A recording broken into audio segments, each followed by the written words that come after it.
Alors Romain, venons-en donc on le disait, tu es au Cambodge, c'est là-bas que tu as monté, on disait tout à l'heure, on ne savait pas si on devait dire centre de formation ou centre de perfectionnement. On va appeler ça académie, si tu veux bien employer ce terme générique. Donc tu es les fondateurs de Nutser. On avait reçu Aladin Rescala récemment qui nous disait qu'il faisait partie de ce groupe de joueurs. Et on a évidemment plusieurs questions à te poser là-dessus.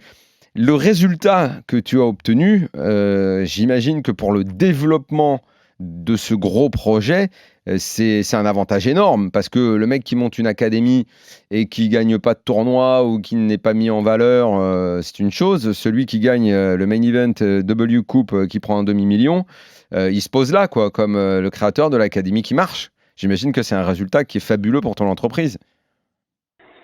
Alors, ça dépend dans le sens, en fait, où vu que c'est un centre de formation de haut niveau, un peu comme au football, au final, je pense que la meilleure association, c'est prendre l'image du football. Donc, c'est la même chose. Et en fait, vu qu'on s'adresse à des joueurs quand même qui ont une très grosse ambition et qui sont déjà un peu expérimentés, et, voire déjà professionnels avec déjà des années sur le circuit live et ont déjà participé au championnat du monde. Du coup, en fait, le cercle des professionnels est assez restreint. Et ce qui fait que je ne suis pas connu, enfin, je n'étais pas connu avant cette performance de manière publique, mais au sein des joueurs professionnels, j'étais déjà connu et je discutais déjà avec de très grands nombres. Donc, en fait, la vraie différence que ça va faire aujourd'hui, ça va être que je vais être connu du joueur amateur de club. D'accord, mais est-ce que ça peut pas te permettre à terme d'ouvrir par exemple une section parallèle, puisque là tu dis que c'est des mecs qui sont déjà sur le circuit, qui sont déjà pros, qui viennent pour se perfectionner. Est-ce que ça peut pas, au sens littéral du terme, devenir une sorte de centre de formation, c'est-à-dire pour des mecs pas pros et qui viennent là pour être complètement formés, et tu créerais une section parallèle? Tu peux pas développer ton activité encore plus? Bien sûr, si, on va pouvoir faire. Enfin, ce qu'on a en tête aujourd'hui, c'est justement de pouvoir proposer plutôt des stages intensifs sur des échéances plus courtes, genre un mois, 2 mois, parce que là, les gars qui sont avec nous, ils s'engagent sur 18 mois, et d'ailleurs, on a eu les premiers renouvellements, ils se réengagent sur 3 ans, donc ça veut dire qu'ils se projettent au niveau de leur carrière avec nous sur vraiment du long terme, 4 ans et demi, ça n'existe pas, hein. Normalement, les structures Eh réussissent oui. pas à renouveler les joueurs, donc ça, c'est quelque chose qu'on a réussi à faire. Et effectivement, après, on va plutôt proposer une formation online où là, justement, ce sera accessible à tout le monde. Il n'y aura pas cette barrière de présence physique, de Ouais, de devoir la aller au distance, Cambodge. parce que le Cambodge, comme tu disais, c'est pas la porte à côté, quoi. Non, mais c'est clair. Ouais, surtout avec le Covid. Ouais. Ouais. Alors concrètement, Nutser, c'est 11 joueurs de poker, c'est ça? Ouais, aujourd'hui, on a 11 joueurs dans l'équipe. Ouais. Tu as 17 membres de staff, des coachs. C'est un complexe de 1500 mètres carrés, parce que pour bien qu'on se rende compte que c'est effectivement comme une académie, quoi. Donc, Belle structure. 1500 mètres carrés, tu as des chambres, 42 chambres toutes équipées. Pour que les mecs en fait soient ouais, comme dans un centre de formation, quoi, en gros, quoi. Oui, salle de Ouais. Qui grid. viennent là, Exactement. qui restent sur place. Ouais. Euh, Un sport-études. alors combien le mec vient, signe pour combien de temps, combien il paye pour participer à ça, comment ça se passe concrètement l'affaire? En fait, tout est personnalisé, ça dépend du projet de la personne. Donc, elle vient et si son projet est très ambitieux, forcément, on s'engagera sur du long terme. Et si il a encore quelque chose, un projet qui est assez flou, on s'adaptera, on fera plutôt par étapes. Donc, en fait, c'est vraiment du cas par cas, quoi. L'idée, c'est que Tu fais du programme à la c'est pas carte en fait pour les mecs? Exactement, c'est pas d'automatiser parce que justement, le coaching, c'est à la base, si tu veux le personnaliser, l'optimiser, ce qui va marcher pour quelqu'un va pas forcément marcher pour l'autre. Donc du coup, on personnalise tout. Non. Ça ressemble à la limite plus à l'Académie Moratoglou alors en tennis un peu. Ah ouais, j'en ai entendu parler. Je connais pas assez pour pouvoir le dire, mais effectivement, j'en ai entendu Le parler. mec va là-bas, reste là-bas. Alors, Ouais, il y a quand même pas mal de petits gosses de riches qui Ah sont oui, pas sur trop le doués, tennis, mais qui vont payer 20 000 balles Non, mais parce y a- que ça y les a- fait kiffer, quoi. non mais il y a ça. Mais il y a également des mecs qui sont aptes à entrer sur le circuit et qui vont chez Moratoglou Il y a pour se Tsitsipas, par perfectionner. exemple. Ouais, Tsitsipas, il y Il y a a Serena aussi. Ouais, non, elle était coachée à part par Moratoglou, elle n'était pas membre de l'académie. Il y a aussi la petite nana, là, je me demande si Gauff, là, elle vient pas de là-bas. Enfin bon, il y a 2-3 joueurs qui sont sur le circuit quand même, Ouais. connus, qui sont allés là-bas pour se perfectionner. Donc ça ressemble plus à ça, parce que le centre de formation football, je sais pas si ça peut être comparé, parce que c'est des gamins qu'on connaît pas, qui sont petits, qui viennent là, et à l'arrivée, leur but est si tu as 20 mecs, qu'ils soient dans les 2 mecs qui vont signer le premier contrat pro. C'est Mais pas ils prennent des exactement doués la quand même même. chose. Ils prennent quand même des doués, que ce soit des mecs. Clairefontaine et tout ça, machin, c'est quand même des Centre doués. de formation, formation, quand tu en club, tu rentres à 14-15 ans, oui, c'est que tu sais jouer au foot. Tu n'arrives pas de nulle part, forcément. Ouais, d'accord. Mais à l'arrivée, sur les 20, par génération, il y en a 2-3 qui vont signer leur premier contrat pro. Quand bien même s'ils sont pas bons dans les études, parce qu'il faut qu'ils soient aussi bons dans les études. bon, Ça les dépend études, des pays, ça. bien sûr, ça dépend. pays. Ça dépend des pays. T'es vraiment fort au foot, crois-moi, ils en ont bien rien à foutre, je pense. Et comment t'es venu l'idée, comment t'as monté ça, comment t'as financé, parce que pour avoir 1500 mètres carrés, monter des chambres, faire venir du monde, comment t'as développé ce business-là? Bah évidemment, monter un projet comme ça demande des fonds assez importants. Donc on est parti avec un investisseur qui aujourd'hui s'est retiré. Mhm. Mais ouais, on a démarré parce que effectivement l'engagement financier est assez important. Et en fait, l'enjeu réel, c'était de créer une crédibilité, parce qu'effectivement, le positionnement que j'ai, que ce soit autant dans mon coaching que dans ma carrière de joueur, quand on a démarré l'aventure, j'étais pas du tout avec les résultats que j'ai aujourd'hui. Donc du coup, il a fallu vraiment faire ses preuves en quelque sorte pour qu'on puisse nous prendre au sérieux, puisque effectivement, aujourd'hui, on est les seuls au monde à faire ça dans le poker. Et même notre système de fonctionnement, on est les seuls au monde à faire, même dans le sport, puisqu'on a un positionnement où on vit en communauté avec les gars. Il n'y a plus de limite en fait entre le coach professionnel et le joueur. Je suis effectivement leur coach, mais je suis aussi leur ami. Donc j'ai fait ce choix parce que j'estime qu'effectivement, émotionnellement, le lien, la connexion humaine est très importante pour la performance du joueur, le principe de l'épanouissement. Et donc du coup, forcément, il y a des enjeux qui sont plus difficiles, mais c'est vrai que ça n'existe pas. Normalement, on est censé dire que le coach, il a sa vie pro et la vie perso, c'est autre chose, quoi. Ouais, Pourquoi est-ce que tu as fait le choix de la Thaïlande alors que les horaires de travail sont vraiment très difficiles? Il me semble que vous devez vous lever à 22h. Enfin, que c'est des horaires qui sont quand même très particuliers. Pourquoi les horaires seraient particuliers? Je comprends pas. Parce que le décalage, fuseau horaire le fuseau horaire. fait que, en fait, si tu veux jouer des tournois du soir, tu dois te lever à 22h, quelque chose comme ça. Tu me corriges si je me trompe, Romain. Ouais, non, c'est ça. Et on se lève à 22h, heure locale, et on se couche vers 13-14h. Donc tu dors la journée, en fait. Ouais, T'es complètement exactement. inversé. Mais après, ouais. Ça doit changer de la pâtisserie. Toi qui es un grand pâtissier, mon cher Ouais, Romain. la pâtisserie, ça commence tôt, hein, donc c'est un peu pareil. Hein. Les horaires sont un peu décalés. Hein. Mais ouais. Oui, parce que tu as sur fait les beaucoup de horaires, choses dans ta vie. Hein. D'abord, tu as fait sport-études. C'était quoi ton sport à la base? C'est du parapente, c'est ça? c'est ça, ouais, parapente. Ouais. Donc toi, tu viens du monde du sport. C'est peut-être ça qui t'a donné l'idée justement de ce centre de formation. Tu as arrêté ta carrière à un moment. Tu as fait, comme a dit Moundir, de la pâtisserie. Enfin, tu étais dans la restauration. Tu as été coach de poker. Tu t'es barré en Thaïlande puis au Cambodge. Et c'est après que c'est en avril 2019 que tu as créé Nutser, hein, c'est ça? Ouais, c'est ça, ça fait un peu moins d'1 an et demi. Effectivement, et le choix du Cambodge, il est assez simple, hein, c'est que ma famille habite en Thaïlande, donc il fallait forcément que je sois proche de ma famille. Et la deuxième raison, c'est que ce qu'on voulait faire, en fait, le système qu'on voulait mettre en place de coaching, vu que ça demande des fonds assez importants, commencer dans un pays où financièrement ça coûte beaucoup moins cher de louer un complexe de 1500 mètres carrés, on partait avec un handicap en moins, quoi. En France, tu pouvais pas monter un tel projet, c'était impossible. Non, c'est trop compliqué. En plus, c'est très compliqué d'entreprendre en France des projets comme ça. La conjoncture juridique est pas du tout adaptée à ça. Enfin, on se serait fait déchirer, quoi. Il y a une question qui me vient à l'esprit, Romain.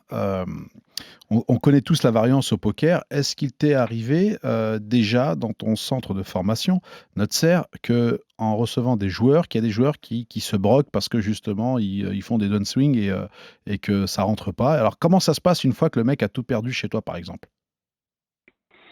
Eh ben, en fait, ça change rien puisque en fait notre concept, c'est un centre de formation. Effectivement, on forme les joueurs, mais aussi on les accompagne. On a vraiment cette projection de moyen long terme. Donc en fait, à partir du moment où le joueur il est à fond et qu'il a cet état d'esprit d'équipe, parce que c'est super important pour nous, on essaye de construire une équipe. Donc on transforme cette individualité qui existe au poker pour avoir ce principe d'intelligence collective. Et ce qui fait que du coup, à partir du moment que le gars il est dans notre équipe, on le soutiendra jusqu'au bout. Donc financièrement, en fait, c'est nous qui investissons nos capitaux personnels de la boîte pour pouvoir permettre aux joueurs de jouer. Donc le joueur, il prend absolument aucun risque et il est formé gratuitement et risque, c'est nous qui le prenons financièrement. Attends, je comprends pas. À un moment, il faut bien que le mec il paye le service que tu lui offres. Alors ouais, justement, et c'est pour ça que ça s'appelle, dans le milieu du poker, ça s'appelle stacking backing. En général, il associe à ça, où il y a le système de venture capitaliste dans le monde du business, où quand il y a une société qui lève des fonds, ben, elle prend de l'equity de la boîte, ben, c'est la même chose. Là, on prend de l'equity du joueur, donc quand le joueur, à la fin de l'année, il aura généré, je sais pas, 30 000 euros, ben, on va prendre un pourcentage par rapport vous payez sur les gains obtenus. sur les Donc, gains. et quelque part, ça vous motive, vous, à ce que le mec ait des résultats. Et le gars qui vient chez vous pour la bonne marge de votre entreprise, pour son image, bah, il faut qu'il ait des résultats.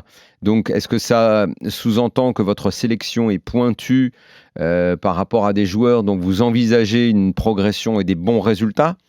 Comment vous faites pour, c'est un peu la question que Moundir posait tout à l'heure au début, pour sélectionner les mecs et faire en sorte d'identifier un gars qui a un potentiel pour avoir des résultats? C'est le savoir-être, attitude, état d'esprit, puisque effectivement maintenant ça fait 12 ans que je coach, hein, j'ai plus d'expertise dans le coaching qu'en tant que joueur de poker. Ouais. C'est vraiment ma passion, enfin c'est vraiment une passion quoi du coaching. J'espère atteindre le plus haut niveau dans le coaching, encore peut-être même plus haut qu'en tant que joueur. Et en fait, de mon expérience, j'ai pris conscience il y a déjà maintenant 5-6 ans que en fait la clé de la réussite est liée au mental et principalement à la motivation de la personne. Si le gars il est déterminé à réussir son projet, la probabilité que en l'accompagnant, je l'amène à son objectif, elle est extrêmement élevée. Donc du coup, on se concentre exclusivement sur cet aspect-là, motivation, état d'esprit, remise en question, façon de fonctionner, voilà, plutôt que la technique. Et donc du coup, la technique, j'ai aucune idée du niveau technique des gars qui viennent, qu'on a recrutés. D'ailleurs, je connais moins aussi le niveau technique de mes joueurs. Bon, après, avec le temps, j'apprends à le connaître, mais c'est pas du tout une dimension qui m'intéresse, parce que j'estime qu'effectivement, c'est mineur dans la réussite de la carrière du joueur de poker. Mais par exemple, il y a Aladdin donc, qui est membre justement de l'équipe pro Winamax, ainsi que Volatile, qui prennent des cours chez toi. Eux qui sont quand même des joueurs confirmés, qu'est-ce qui viennent chercher en plus qu'ils n'ont pas? Ben justement, cet état d'esprit. En fait, l'objectif de notre sœur, c'est de transmettre l'état d'esprit d'un champion. Parce qu'un champion, il a des caractéristiques, des traits de personnalité qui sont très spécifiques. La capacité à se remettre en question, elle est extrêmement poussée, puissante. Le niveau de motivation aussi, c'est ultra important. Et aussi la perception, ça c'est une compétence qui est super intéressante, c'est réussir à percevoir les choses de manière positive constamment et prendre le bien même dans les moments difficiles. Et ça, c'est très utile pour justement créer des leçons d'apprentissage dans les difficultés qu'on peut rencontrer, et principalement aussi qu'un athlète de haut niveau, la particularité qu'il a, c'est qu'il est dans le dépassement de soi le plus souvent possible, le plus constamment possible. Et c'est un peu contre-intuitif, humainement, on a plutôt envie d'être dans une zone de confort, et c'est pour ça qu'on a besoin d'un staff de coaching, et qu'on a mis en place ce centre de formation, parce que notre objectif, moi, mon objectif en tant que coach, c'est d'amener les gars à se dépasser le plus souvent possible. Donc à les pousser, quoi. Mais on a le sentiment à t'entendre que la partie enseignement psychologique, mental est plus importante que la partie formation technique, apprentissage du jeu, quoi. C'est vrai que les mecs savent déjà jouer quand ils viennent, mais dans le perfectionnement, j'ai l'impression à t'entendre vraiment le sentiment que c'est la tête que tu fais travailler plus. C'est exactement ça, Daniel. En fait, quand j'étais sportif de haut niveau, j'estimais que quelle que soit la discipline, parce que ça c'est un peu le général, j'estimais que c'était du 50-50 entre technique et mental. Et plus j'ai pris de l'expérience, plus je me suis aperçu qu'en fait, la technique c'était une conséquence du mental. À chaque fois que j'identifie une erreur technique, en fait, l'origine de cette erreur était mentale. Et donc du coup, j'ai changé ma position par rapport à ça, et j'ai pris conscience qu'en fait, tout était lié au mental. Et donc du coup, forcément, ça se ressent dans mon coaching, dans l'accompagnement de mes joueurs. Bah, disons que là, par exemple, si on t'envoie Daniel pour 2 mois, là, cet été, là, qui a envie de se refaire ou travailler son GTO, quel programme tu pourrais lui conseiller, par exemple? Bah, le problème, c'est que le mental ne va pas suffire. Hein. Il va falloir bosser la technique avant. Qu'est-ce que tu pourrais lui conseiller? C'est très simple, je vais faire un stage intensif genre Ironman pendant 10-15 jours, je vais le mettre en zone rouge pour voir comment il se comporte face à la difficulté. Donc le but, c'est vraiment d'aller chercher la limite, quoi. D'accord. Je crois que tu es refait, hein, Daniel. Et comment tu juges qu'un mec qui est dans ton académie, en gros, travaille bien? C'est le nombre de tournois qu'il va être prêt à jouer, les résultats qu'il va obtenir. Qu'est-ce qui fait qu'il reste finalement? Est-ce que tu peux te dire d'un mec, moi, je suis pas vraiment content de lui, stop? Ouais, bah c'est pareil, savoir être, attitude, état d'esprit. Quand le gars, il est, parce que ça arrive pour tout joueur de poker, d'avoir des downswings, de perdre de l'argent parce que ça se passe pas très bien aux tables, bah c'est son comportement face à ça. Comment il va réagir? Est-ce qu'il va plutôt être défaitiste, il va être démotivé, avoir envie d'arrêter, ou est-ce que ça va le stimuler? Il va se dire, ok, qu'est-ce qui marche pas? Qu'est-ce que je peux faire de mieux pour pouvoir réussir à corriger ça et à améliorer mes performances? Ça, c'est quelque chose pour moi qui est un élément clé de, ok, ce gars-là, il a un état d'esprit qui est très intéressant et il va aller loin. Mmh. Comment est perçu le jeu au Cambodge, contrairement en Thaïlande? Tu sais qu'en Thaïlande, les jeux sont strictement interdits, même les jeux de cartes. Je dis ça parce que lorsque j'ai tourné en Thaïlande, effectivement, on avait sorti un jeu de cartes, tu sais, comme ça. Tu sais, Parce qu'ils sont trop gamblers, du coup, le gouvernement doit réguler. Ah ouais, et la patronne, elle a dit non, surtout rangez ça, s'il y a les flics qui passent, C'est fini, ouais. vous rentrez direct au jail. Et comment est perçu le Et jeu comment au ça se passe Cambodge? si tu veux faire un Uno avec tes enfants sur la plage? Franchement, il y a moyen que ça soit interdit, je sais pas. Ah, mais T'as tel problème? Écoute-moi, ouais, ou un 1000 bornes, quoi. Tu vois. Non, mais, je sais Non, pas. t'as pas le droit. Moi, je suis jamais allé en Thaïlande, mais j'envisageais. Mais moi, j'aime bien jouer aux cartes Fais sur la plage. des jeux Non de raquettes, frère. Jeux de raquettes, Et jeux encore. de boules. Et Et encore. bah vas-y, je t'écoute, Romain. Ouais, bah en fait, c'est un peu bizarre. De toute façon, c'est comme souvent dans les lois, c'est-à-dire que ils ont interdit ça pour les locaux, mais ils ont autorisé ça pour les expatriés et les étrangers. Donc, du coup, que ce soit dans les casinos ou online, ben, les étrangers peuvent jouer. Ce qui fait que quand il y a un WPT au Cambodge, donc, qui est organisé Ah oui, c'est vrai. en live, eh ben, il y a pas de Cambodgiens, quoi. Il y a que des expatriés, enfin, des non-locaux, quoi. D'accord, donc ok. D'accord. Bon, quand même, tu vois, au moins ça vous permet de bosser et d'améliorer justement votre structure. C'est Est-ce que plutôt tu as déjà Ouais. eu des conflits entre certains de tes joueurs ou entre toi et certains de tes joueurs? C'est une super question, ça, Pierre. Effectivement, j'avais un peu peur au début quand on a monté ça, parce qu'il y a des enjeux humains qui sont. En fait, ça prend une énergie énorme. Enfin, faut prendre conscience. Les structures, en fait, qui sont le plus proches de ce qu'on fait, elles fonctionnent pas du tout de la même manière que nous, parce qu'elles n'ont pas de structure physique, donc elles font 3-4 heures par semaine de coaching technique. Nous, c'est du H24 avec les gars. Donc, ça veut dire que quand le mec il se sent mal, pour des raisons perso ou parce que ça se passe pas très bien au niveau du poker, ben on va pas le laisser tout seul. Donc on va aller savoir et essayer de comprendre avec lui ce qui va pas. Donc au final, quand on a 11 joueurs, c'est du H24 quoi. Ça prend Mais du surtout, full time. quand tu as 11 joueurs, il y en a peut-être qui ont moins d'affinité, qui peuvent s'engueuler, avec de la haute pression en plus, surtout si vous swappez, etc. Tu vas peut-être un qui va dire ouais, mais je joue mieux que toi, ou j'ai plus joué que toi, je fais plus de volume, etc. Ça peut créer pas mal de tension, tout ça. Ouais. Pour terminer, Romain, l'académie a été créée, Nutser, en avril 2019, il y a un peu plus d'un an maintenant. Si, on a le droit de se reparler avant, hein, mais c'est pour l'exemple. Si on se reparle dans un an, qu'est-ce qui, pour toi, sera significatif si on te demande mon académie marche bien, Nutser, c'est un succès, ça marche bien. Qu'est-ce qui, dans un an, pourrait te faire dire mon business, c'est vraiment un truc bien? Que un maximum de gars qui viennent chez nous se projettent à faire leur carrière, leur entière carrière avec nous. Parce qu'en fait, c'est vraiment ça. Alors, qu'on entière cherche à carrière, faire. là, après, tu deviens carrément une team, comme une team de Mais c'est le poker, but. quoi. D'accord. C'est exactement le but. En fait, on forme les joueurs. Une fois que les joueurs sont formés, ils rejoignent le team pro live dont je fais partie. Et là, on va aller jouer les plus gros tournois WPT, EPT et compagnie. Donc le gars, c'est sans fin. Il peut vraiment se projeter à être avec nous de A à Z. Et c'est Très ça bien. qu'on a cherché à faire avec notre sœur. Merci beaucoup, Romain Nussmann, Merci Romain pour fondateur de Nutser. Merci Romain. Et, alors j'allais dire accessoirement, je ne sais pas si on peut vraiment parler d'accessoires quand on gagne un demi-million de dollars, mais qui a gagné cette semaine le main event des W Coupe. Merci Romain, bonne continuation à toi. Et puis si jamais tu es à Paris un jour, eh ben, passe nous voir dans le RMC Poker Show. Hein. On avec est là. plaisir. Avec grand plaisir, évidemment. Salut Romain. Salut à bientôt. Romain. Ciao, bisous à Ladin. À bientôt.